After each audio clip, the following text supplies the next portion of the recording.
Teman-teman, beberapa waktu lalu saya diskusi ya dengan Bapak. Ini udah lama sih sebenarnya terkait dengan beli mobil.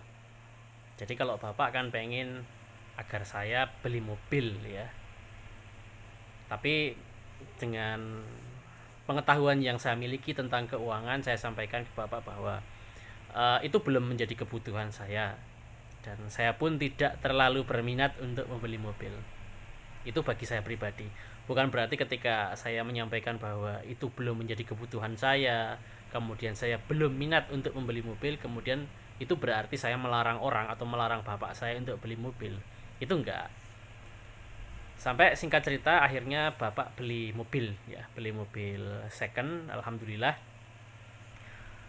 Saya hanya mewanti-wanti saja, saya sampaikan kepada beliau bahwa karena mobil itu adalah liabilitas, artinya sesuatu yang mengeluarkan uang dari kantong kita, baik itu belinya cash ataupun tunai. Bapak belinya cash tunai ya, tidak dengan angsuran. Karena liabilitas berarti apa? Berarti harus siap dengan segala macam masalah turunan ketika seseorang punya mobil. Misalkan pajak tahunan antara motor dengan mobil tentu lebih banyak mobil kan. Kemudian juga ada servis bulanan. Mobil second biasanya ada banyak masalah di sana dan di situ, yang artinya dia membutuhkan biaya maintenance yang harus keluar setiap waktu. Mungkin bapak saya waktu itu sudah tahu, sudah paham ya dengan apa yang disampaikan oleh anaknya, saya sebagai anak. Tetapi karena bapak pengen beli mobil ya, mungkin saran saya ini diabaikan dulu ya, diletakkan dulu, bukan diabaikan.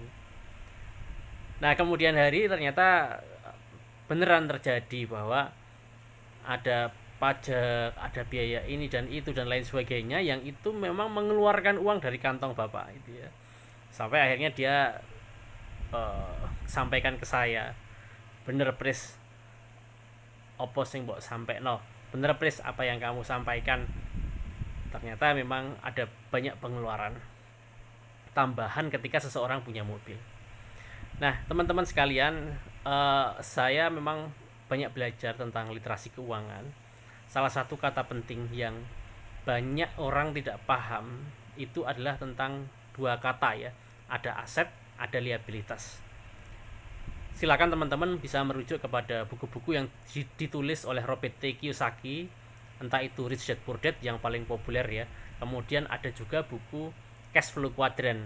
Nah teman-teman bisa baca buku itu yang pada intinya sesuatu itu bisa disebut aset itu ketika memasukkan uang ke dalam kantong kita. Sementara liabilitas itu adalah sesuatu yang mengeluarkan uang dari kantong kita.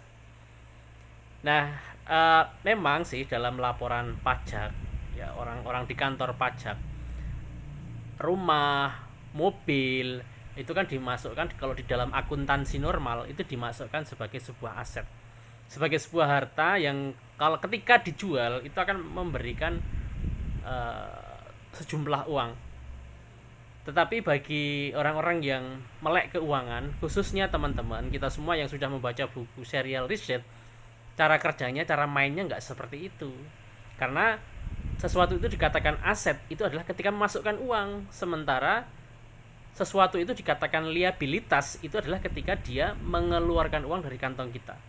Nah kita tinggal lihat aja cash flow dari sebuah mobil itu, apakah memasukkan atau mengeluarkan. Faktualnya adalah mengeluarkan. Nah inilah kesalahan banyak orang, hampir 90% ya kalau saya lihat, menganggap barang itu sebagai sebuah aset, padahal faktualnya, realnya dalam kehidupan itu, barang itu tersebut sebenarnya adalah liabilitas yang mengeluarkan uang secara rutin.